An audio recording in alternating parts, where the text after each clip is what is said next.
Paul and I were both interested in photography in a very different way. My work is more for the form, and the fashion was the keynote for the thing.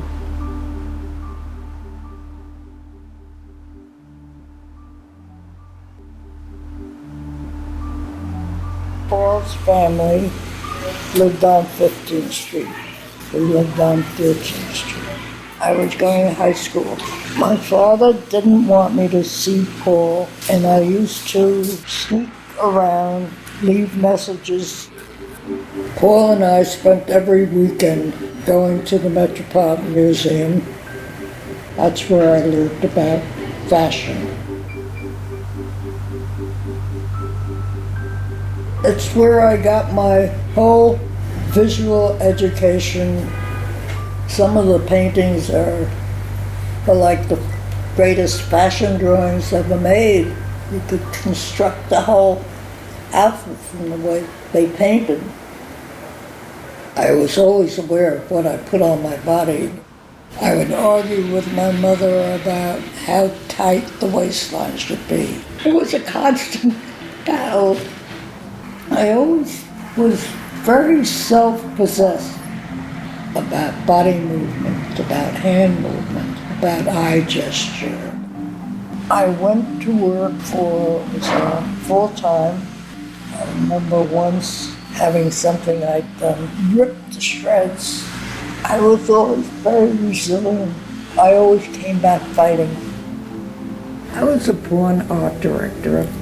Articles would land on our desk, and we dealt with it, assigning photographers to the project.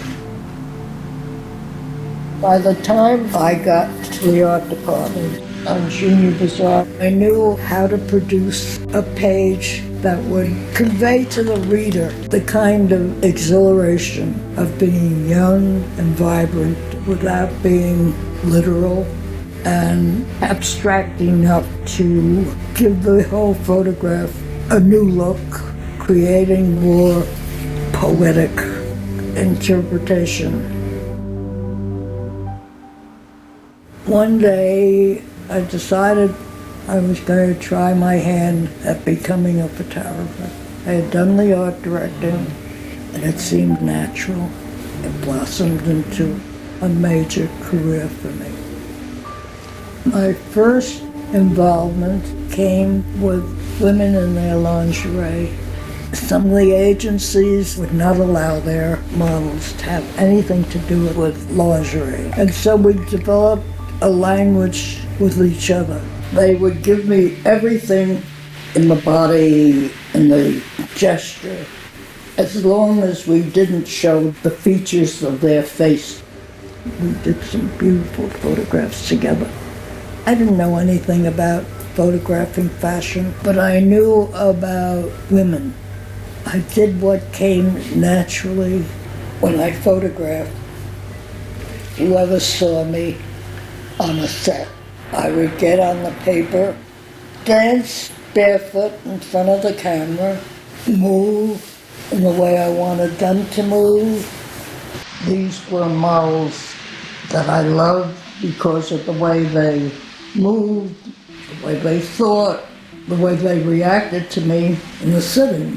Whatever happens after that happens in the darkroom itself, as I develop the print with the water and the bleach and the brushes and the cottons and my thumbs. Working in the darkroom was like painting. You can go on endlessly changing a picture, really. The thing that I appreciate most about myself is the ability to change and to explore and to find a new way of expressing my vision.